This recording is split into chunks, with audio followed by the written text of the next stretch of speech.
for our study and chill series for the CISSP as we prepare for taking the CISSP exam so we can become certified.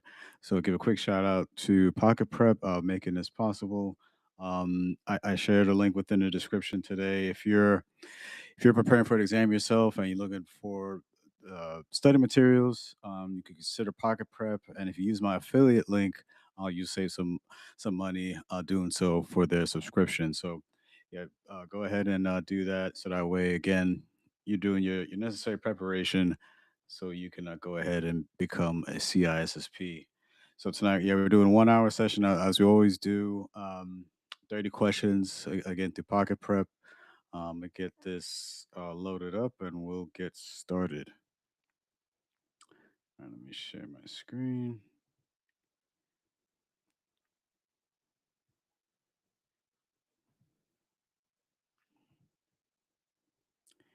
and I'll fix the layout.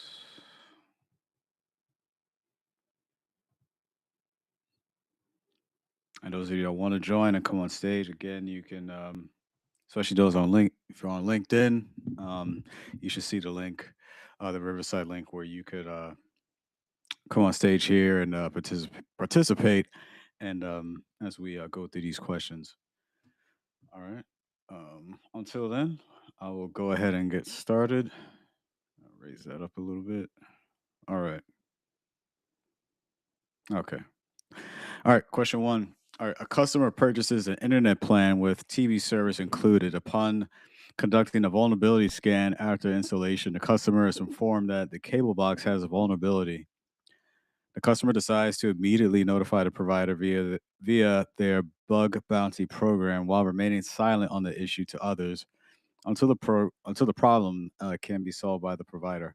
In this case, is it reasonable for the customer to refrain from notifying others about the vulnerability, or why? All right, let's look through these possibilities here. So it says no vulnerability should always be immediately publicly reported. I don't know about that. Says yes, this is an example of responsible disclosure. I'm kind of leaning towards that, so but let me look at the question again. So customer purchases an internet plan. So let's say they get YouTube TV, right? So they get YouTube TV, and then upon conducting a vulnerability scan, customer informed the cable box has a vulnerability. So the customer utilizes their bug bounty program. So let's say YouTube has that going on while remaining silent on the issues to others. So they don't notify, they don't get people riled up about it. They share the information in a responsible way. Um, and also, it gives YouTube TV the opportunity to, for one, acknowledge the issue, verify that it is a problem, and then two, take steps to address it. And that way, they're able to get that figured out. So, no pocket prep. I'm good. I'm working through it. um, Yeah. So is it reasonable for the customer to refrain from notifying others about the vulnerability?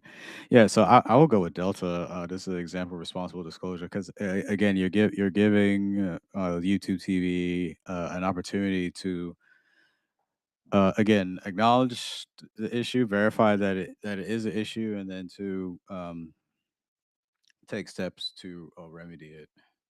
Yep, and that's correct. Yeah, responsible disclosure. Yeah, that's a type of ethical disclosure in which vendors are informed, but given time to remediate the issue, doing so acknowledges an issue needs to be fixed, but gives companies an opportunity to do the right thing without alerting the public and increasing the likelihood of cyber attacks.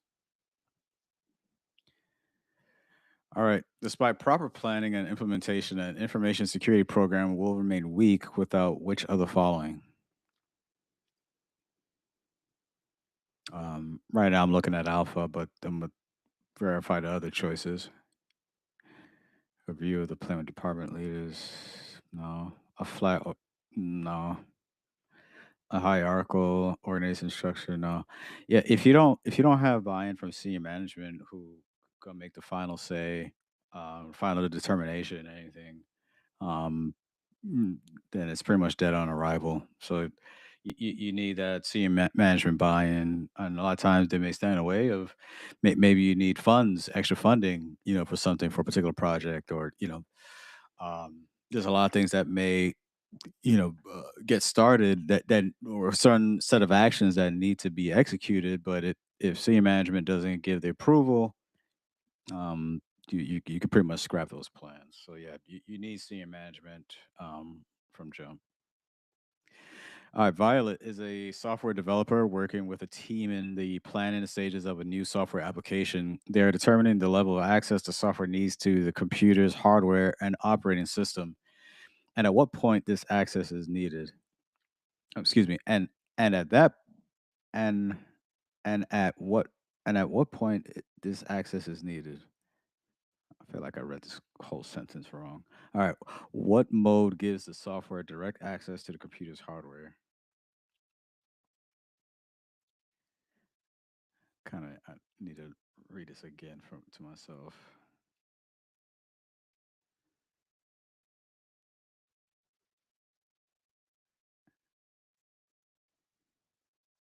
Um, yeah, so what mode gives the software direct access to the computer's hardware? I had to. This has to be kernel mode. Um, Kernel mode affects, like say like the BIOS, or where you can make modifications that through the software, where it can affect how the hardware performs. That's a more, I guess, admin access. Um, yeah, kernel mode of CPU, also known as the supervisor mode or privilege mode, is a distinct execution state in the central processing unit or CPU of a computer. It's a higher privilege than the user mode, allows the operating system's kernel to have full control and access to hardware resources and system-wide operations. I think there, like you can affect like the system fin and power capabilities. Oh, and here you go. So, yeah, so for the direct hardware access, yeah, kernel mode allows direct access to hardware resources, such as memory. Yep, that big one. CPU registers. Yeah, so dealing with the registry. I don't know why I didn't just say registry. Yeah, because I mean, dealing with the registry, you're going to affect pretty much everything as it pertains to a computer or PC. Um, and IO ports, input output ports. You could affect if, yeah, your USB ports are going to be active or inactive. Maybe you just have one work, stuff like that. So, yeah, there's a lot of things that you can modify, really kind of fine tune the access by going into kernel mode. All right, Maple Leaf Industries has just created a business website where customers can place orders and contact customer service. What is the best test to determine whether this website, its hardware and software, and its interactions with customers have security vulnerabilities that attackers could use?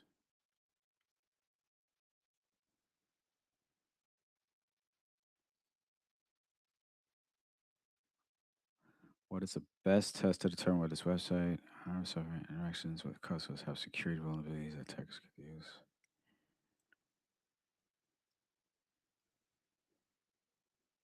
Mm, I am leaning towards Bravo stress testing.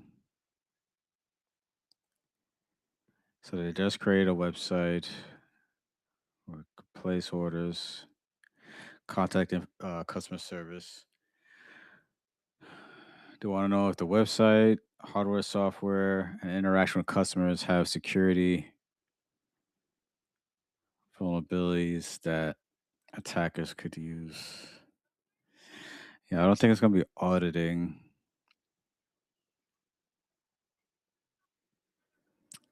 Is it abuse case testing?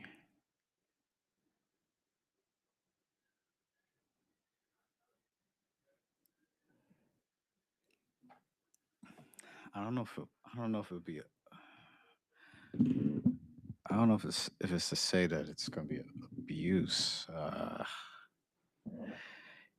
All right, so yeah, they want to see if these different components within the website, if they have security vulnerabilities.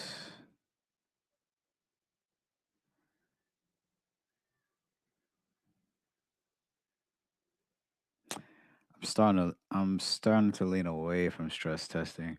I think stress testing is more like uh how much of a load, or how much so in this case, I would say if like the servers, for a website, you kind of throw everything at it and see how it maintains, see how it reacts, see if it's able to sustain that. I think that's more aligned with stress testing. But they talking about here, they're saying they're looking to see if it has security vulnerabilities. So I don't know if stress testing would be that. So I'm eliminating Bravo and Charlie. Now I'm looking at Alpha and Delta abuse case testing.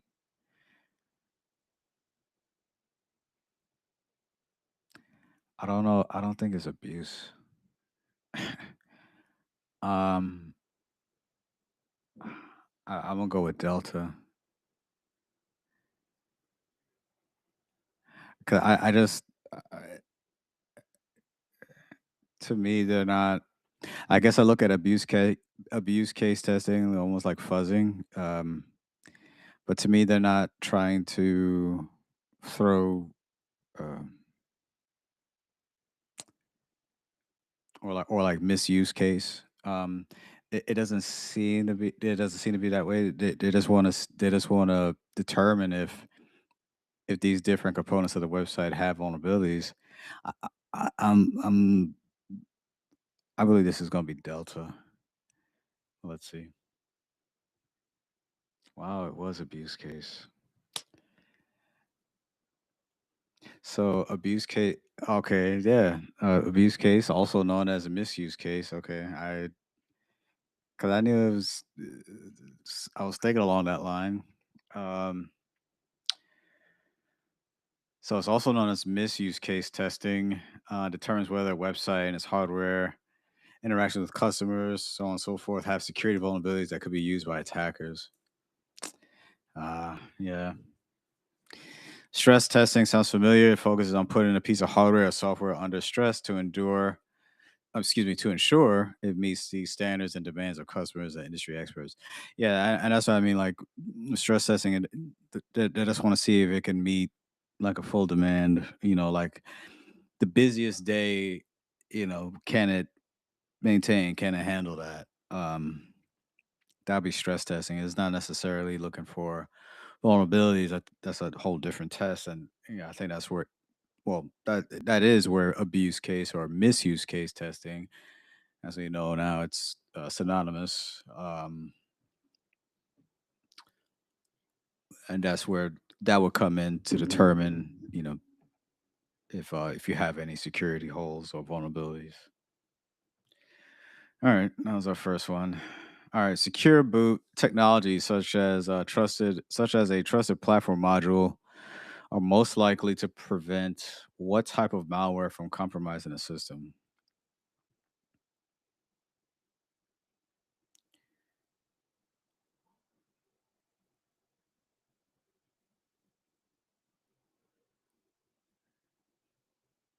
Secure, such as a TPM, are most likely to prevent. Okay, all right. A trusted platform module is in place to prevent a specific type of malware from compromising the system. I believe this is going to be master boot record. Yeah. So, as the term implies, secure boot technologies reduce the risk of attacks that aim to compromise a computer's boot process and boot records. A master boot record virus targets the MBR and is therefore likely to be mitigated by proper controls related to secure boot. All right, a hierarchical storage management or HSM system does which of the following?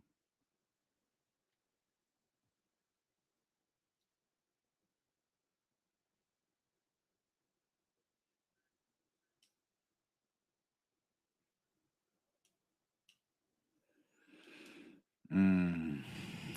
Um,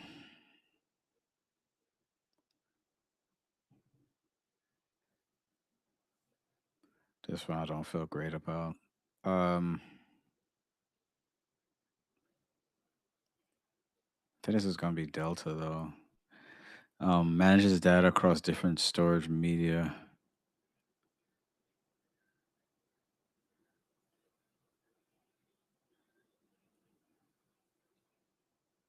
I don't think it's Charlie.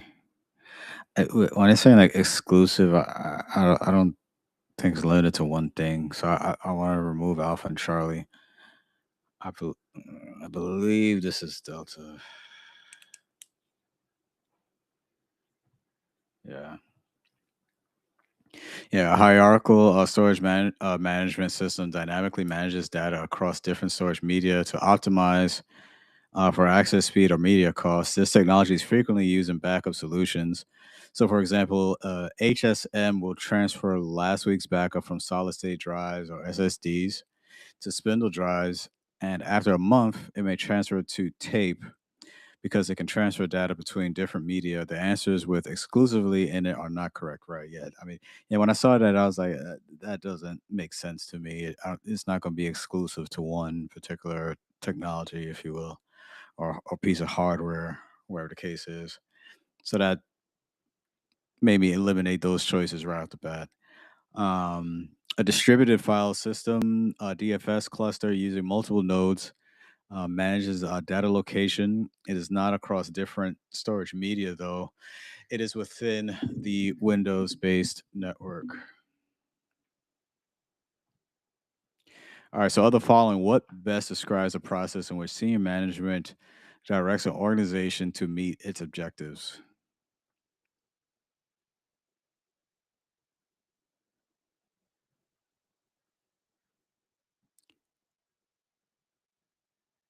Uh, it's not going to be audits.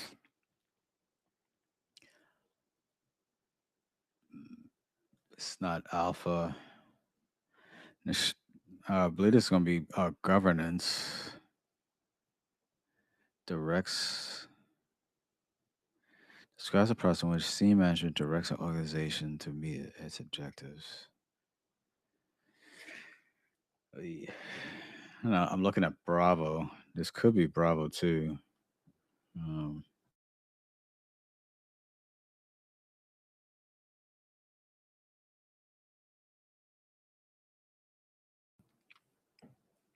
all right. Top down approach.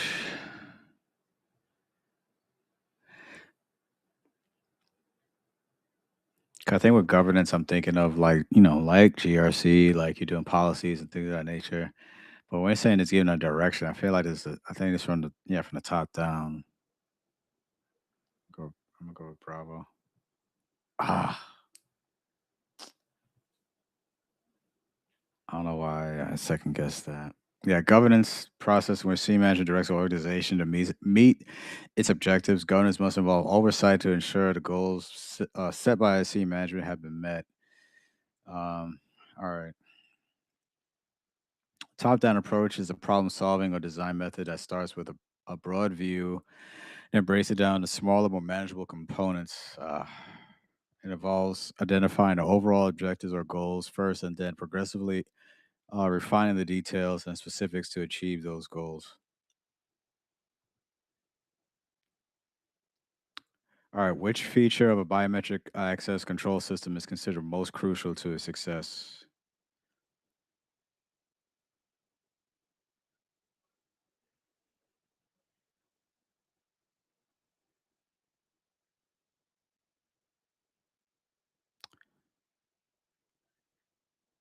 It's going to be alpha, low crossover error rate. The most crucial.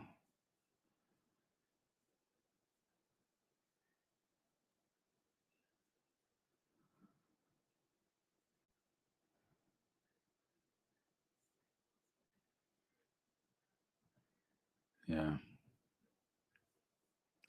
So that's at a point in which biometric type 1 errors, their false rejection rate, and type 2 errors, acceptance rate are equal is the crossover error rate or CER. So when a biometric device is too sensitive, type 1 errors, false negatives are more common. When a biometric device is not sensitive enough, type 2 errors, false positives are more common. The best scenario is a low CER. This means the device very rarely has a false acceptance or false rejection. A low false negative or false rejection rate is important, but is included in the CER calculation along with other critical factors. The same is true for the false positive, false acceptance rate. All right, homomorphic encryption algorithms, which allow mathematical calculations to be performed on encrypted data, are most relevant for data in which state?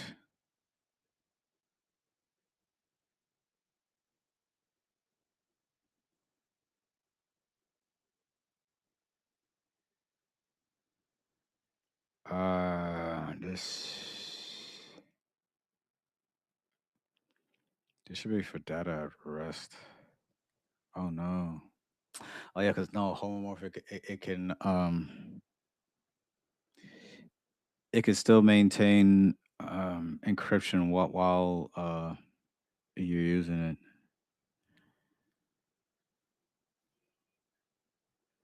Yeah, homomorphic. Yeah, yeah. So when data is being processed by application, you typically it's going to be unencrypted, placing it at risk. With homomorphic encryption, algorithms may be used to protect data in use. So it is there to counteract that. Uh, all right. Which of the following would be best described as a centralized database for network services and assets?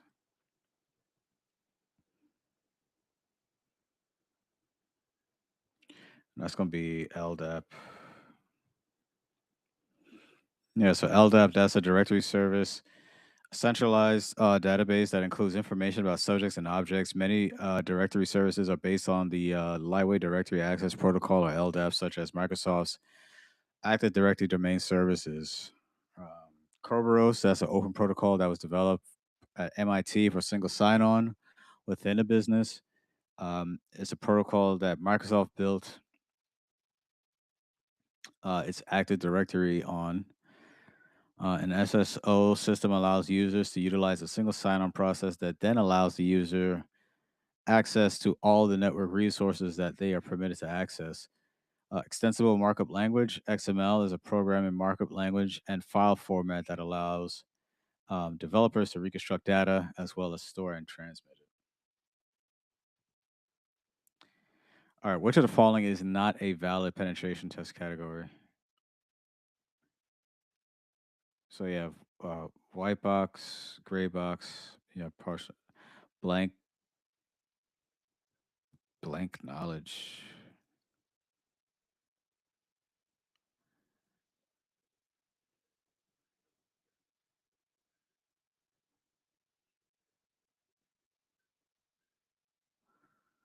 I have not heard of blank knowledge, but I feel like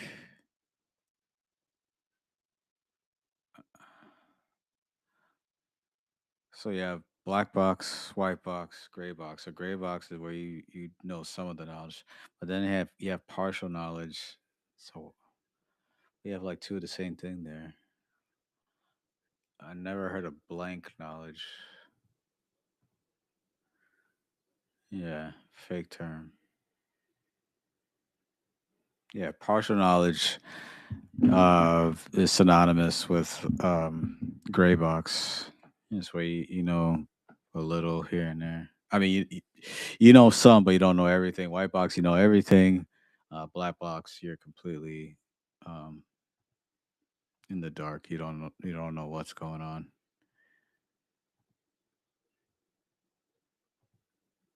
All right, all right. What physical lock uses a keypad? That should be a cipher lock. Yeah, cipher lock characterized by a keypad requiring a specific numerical sequence on the keypad to unlock an entrance. Keypads are used in data centers or even within restricted areas to add an extra level of security. Of the following, which form of redundant array independent disk or RAID provides the most fault tolerance?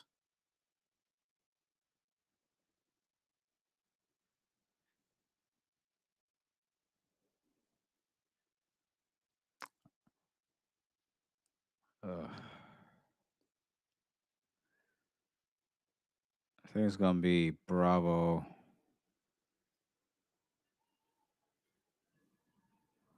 So zero is striping, one is mirroring.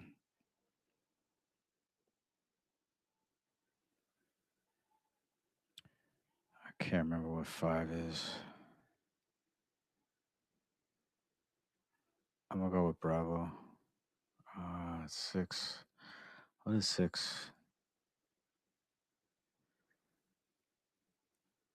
All right, so for RAID 6, protects against two drive failures. RAID 10 may protect against two drive failures depending on which drives fail. Um, so RAID 10, 200 gigabytes of usable space with around two times the fault tolerance. 6 is 200 gigabytes of usable space with two times fault tolerance. This is a good one to know. Definitely would take notes on this one when it comes to the different RAID attributes. Consider the following scenario. The disarm code for an alarm system is 4912. However, entering code 2194 will appear to disarm the system while alerting the central monitoring station of an emergency. Which of the following best describes the function triggered by this special code? Yeah, when you're entering, uh, when you have like this alternate code, that's usually for like the rest. So, like if, um, you know, let's say it's a bank, what have you, or any type of facility, if they're currently there's like an active robbery taking place, um, and workers are being prompted to open a safe and everything like that. Uh, the workers will enter the duress combination. It will still open, the safe or anything, that prevents any unauthorized parties. But by doing so, by entering that alternate code, it alerts the authorities to come and lets them know that, hey, there's an issue going on here.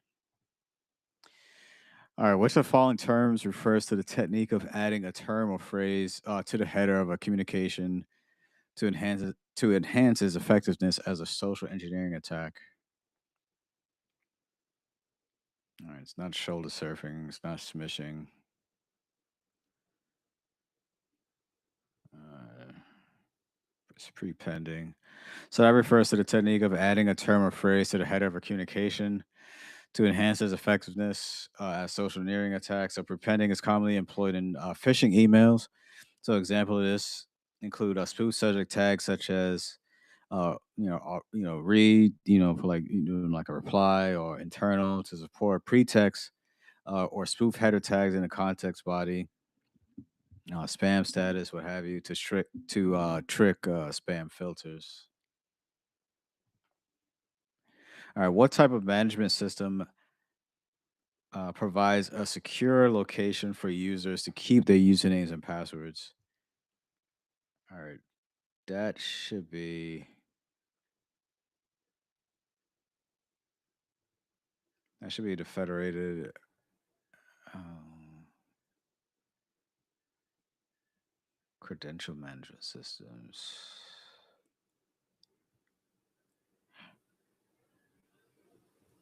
Yeah, no, I think it's gonna be alpha.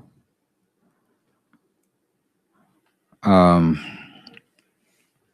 yeah, I think this is gonna be alpha. Yeah, almost got me with Bravo. Yeah, but when they talk about they want your username and password, those are your credentials. Identity is more with the authorization aspect. Um,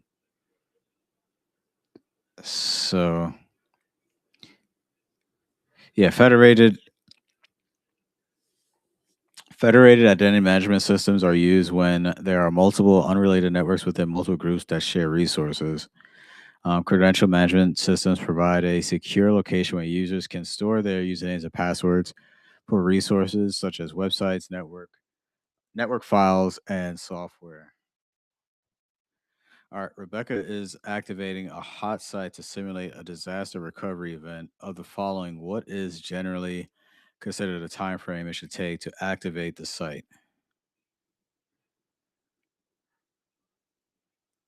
All right, yeah, if you're doing a hot site, it's not going to take weeks to months.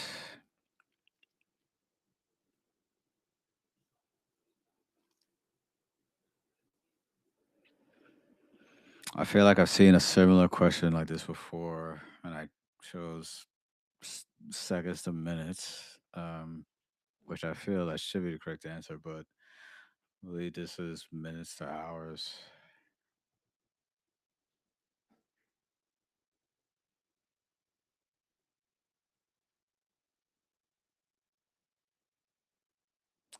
Yeah, I still feel yeah, if you're doing a hot site, it's gonna already mirror your active site.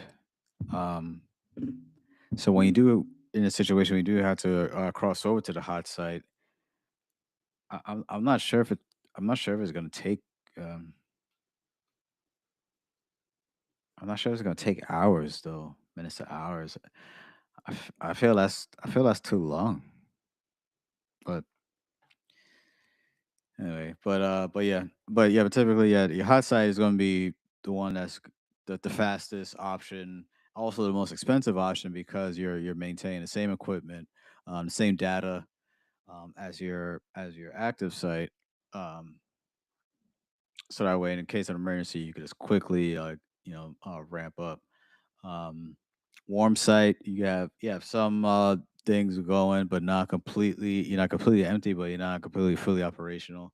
You still have to add some things. I think you're missing the data, if I'm not mistaken. So, or some of the data. So yeah, so you don't have everything in a warm site. So you could save some money doing that way, from a business perspective. And then cold site is just it's just an empty shell. All right, which of the following will most likely reduce an organization's liability, such as a breach? Should a breach happen?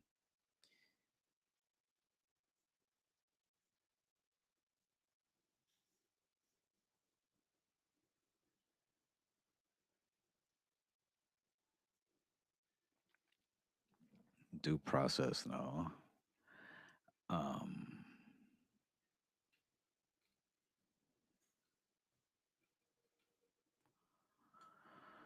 I, I want to say, I want to say due care. I'm looking at Charlie liability assessment. No, but I think it's gonna be due care. Yeah. Yeah, that's defined as taking and making decisions that a reasonable and competent person would make. Due care helps shield an organization from liability should a breach happen. So if an organization can prove they practice due care, they are they are less likely to be found liable for the event. All right, which of the following is a valid step in the creation of a business continuity plan as established by the National Institute of Standards and Technology, or NIST?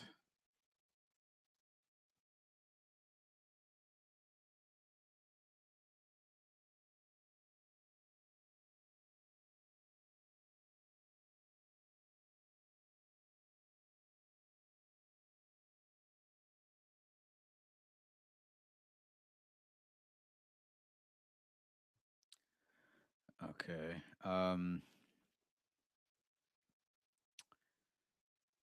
Which one is a valid step?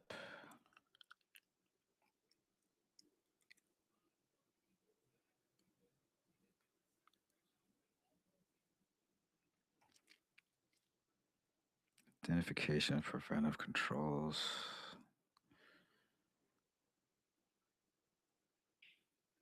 Well, for NIST, I say controls for sure. So, whoops. I'll keep. Well, yeah, Bravo for sure. Project budgeting.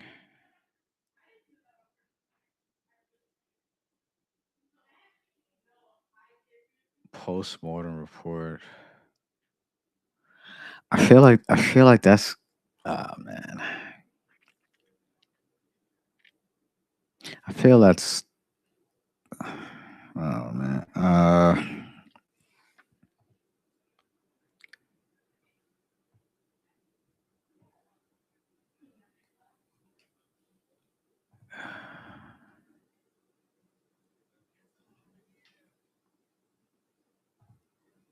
Okay. Um Plan outsourcing.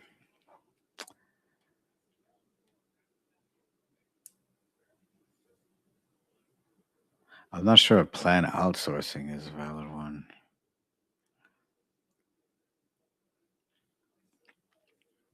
I'm gonna go with Charlie. Wow. S- Oh, I'm reading the question wrong, bro. Yeah, which of the following is a valid step? Yeah. And I even said it that it is tied in this. I just read this question wrong. I'm pretty upset about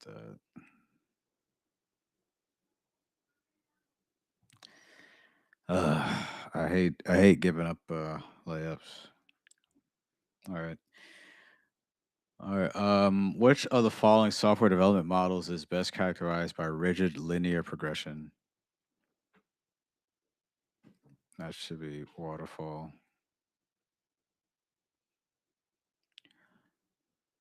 Yeah, waterfall model. Yeah, it has a rigid, well-defined stages. And yeah, that's considered a waterfall model. What's the correct humidity range for a computer server room?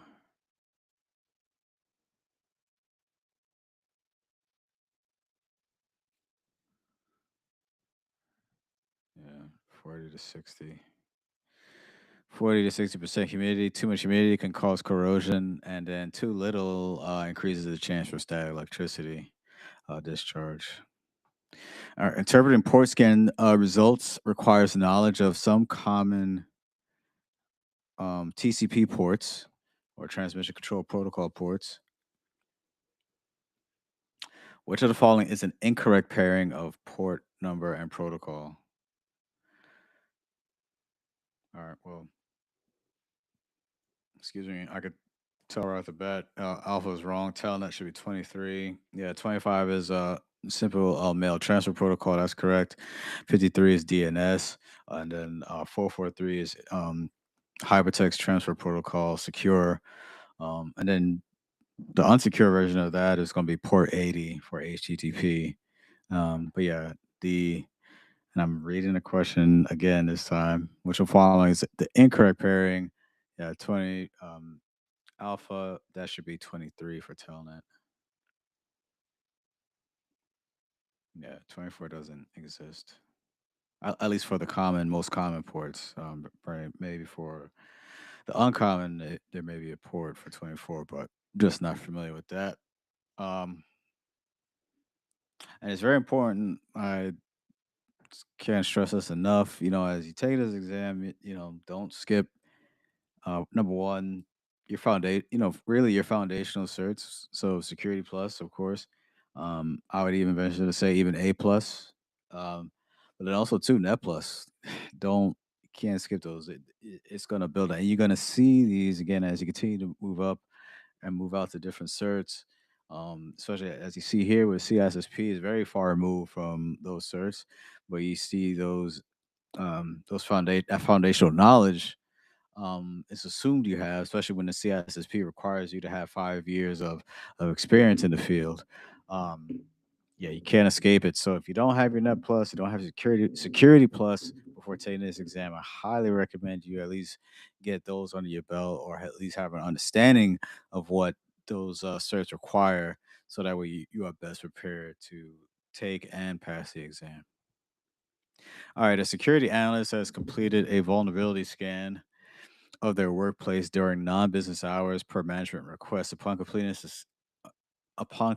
the scan, The security analyst determined that multiple data servers within the offices had not been patched in months and were open to an SSL vulnerability. What is the best course of action?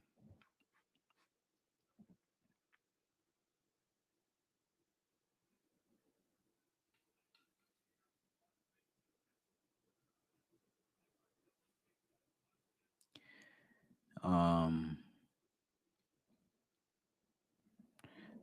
all right. I would not do Bravo.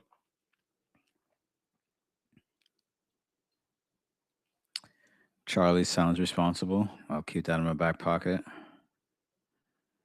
Delta, no. Deploy them as soon as possible, no, because you could run into issues. It could cause more damage. It could cause more harm than good, especially if they're not being verified or tested first. So I would not do Delta. Yeah, Bravo again. I would not do. It says document, but don't act on them. Y- I don't think the answer is to do nothing either. You should take some action. So I would say, yeah, eliminate Bravo, could eliminate Delta. Immediately apply the patch because SSL is no longer secure and this is a time sensitive process.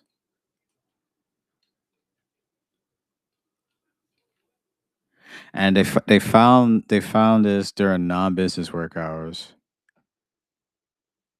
So I don't know if Alpha would apply. Yeah, I would do a change request. Yeah.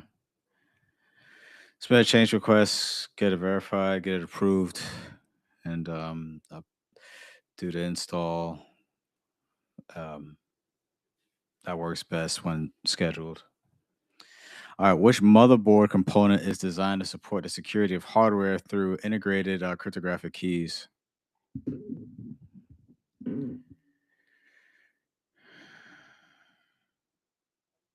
That should be HSM. Wait, what the hell? Which motherboard component? Yeah. The TPM is a motherboard component designed to support the security of hardware through integrated cryptographic keys. All right, Youssef is a security engineer for a manufacturing organization. He's concerned about the security of the industrial control system. In the past, employees have plugged their personal devices into the network and accidentally introduced malware. Of the following, which control will most likely prevent this from happening?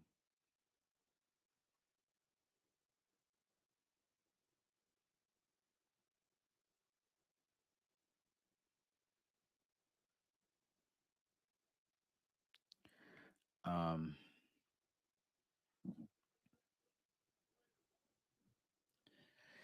and plug the personal device into the network and accidentally introduce malware.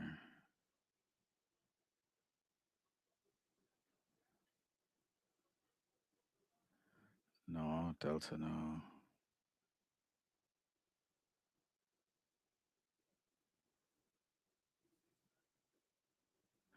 Think you want to do Charlie. Yep. Extensible authentication. So that allows the administrator to require endpoints to authenticate before granting any sort of access to the network. So EAP-PEP or EPEEP can require each device to present a trusted certificate or valid credentials. All right, which of the following is not a way to protect data with symmetric encryption?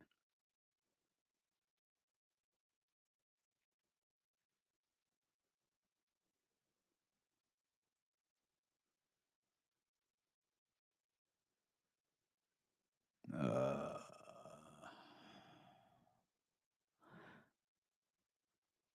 I Bravo and Delta, you're good. I think this is 3DS. Oh no, I thought RSA can be. Oh yeah, RSA is an asymmetric. RSA can be used to transmit a symmetric key across the network for creating a digital signature. It's very commonly used on web pages to both send a website a symmetric key that's selected by the browser as well as validate the identity of the website. Yeah, AES is most common symmetric encryption algorithm uses 128, 192, and 256 bit keys. Triple DES is a symmetric encryption algorithm that runs DES multiple times with different keys. Blowfish is a symmetric encryption algorithm that uses key sizes from 32 to 448 bits. Which issue would most likely be associated with a central processing unit that was at its end of life?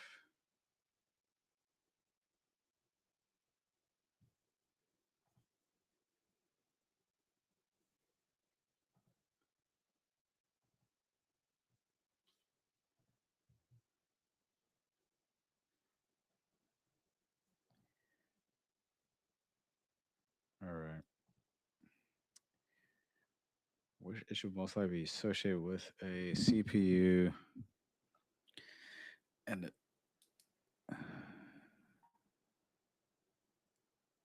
oh,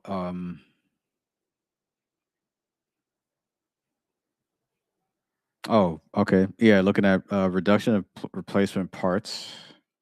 I think that'll be one because they're no longer making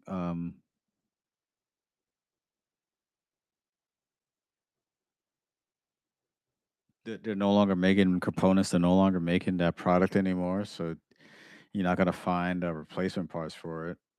It's gonna get very scarce. So you have EOL and EOS. I think so. End of support. I think you would find lack of customer support at that point.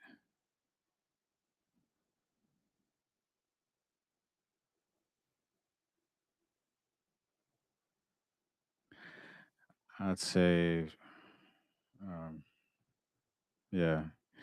Yeah, they're gonna stop. Like I said, they're gonna stop making the product, so it's gonna become very hard. As time goes on, to provide to find any replacement parts in case you need to make any repairs. All right, which of the following terms commonly refers to the process of user account creation and permissions assignment? Um, user, I was about to say onboarding, but this should be provisioning. Yes, that's what I say. You got to slow down. Got to read the question.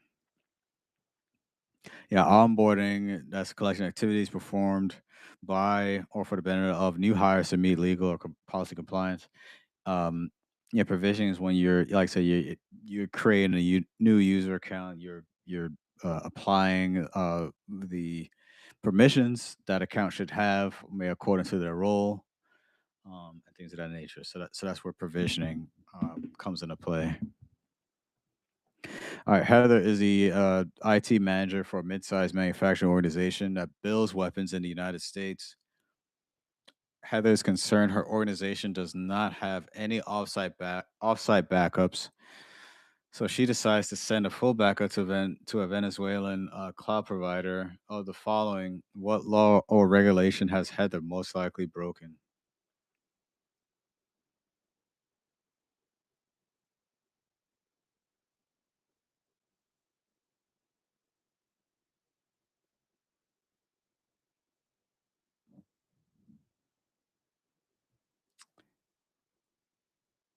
All right, where is she? So they build weapons in the United States. Send a full backup to a Venezuelan cloud provider.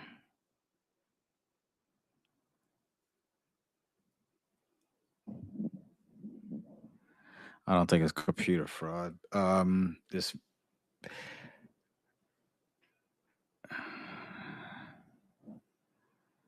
may introduce GDPR.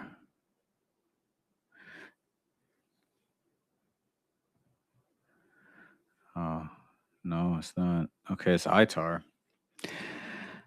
U.S. regulation restricts controls the export of defense and military technologies to foreigners. Okay. Organizations that manufacture or process information on controlled technologies must establish strict and rigid controls to ensure data is not disclosed to unauthorized individuals. All right, which of the following secure design principles best addresses the potential risks introduced by unconfigured settings.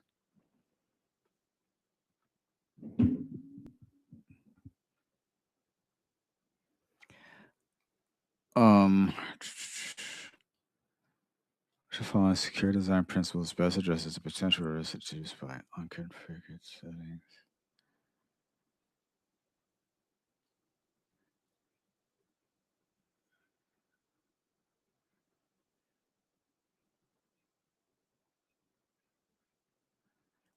I had to go fail securely. What?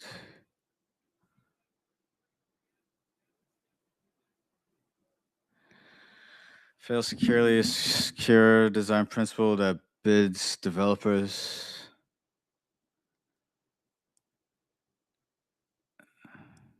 What? That bids developers consider the security implications of exceptions or errors in their code and incorporate error handling routines and manage them to preserve. Um, where am I?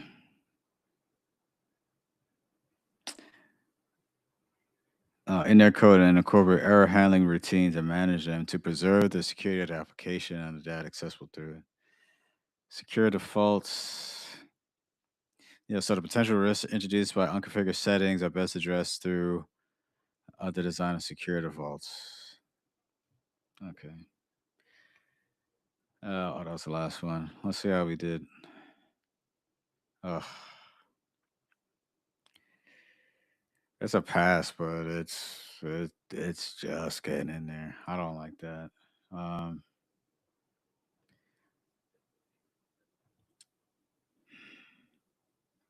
okay. Yeah, this one abuse case again. Abuse case synonymous with misuse case. I was thinking that, but uh, I'm thinking it was a separate terms. But that was the right answer here. Yeah, governance. Um, I really second guessed that because that was like my first choice was governance. Um, Homomorphic, yes. When data is in use, or homomorphic encryption provides encryption while the data is in its most vulnerable state while it's in use. Um, this one is just really just getting more familiar with the attributes for RAID. Yeah, this was 6 and 10. So again, RAID 6 has 200 gigs of usable space with 2 times the fault tolerance. On RAID 10, 200 gigs of usable space with 2 times fault tolerance.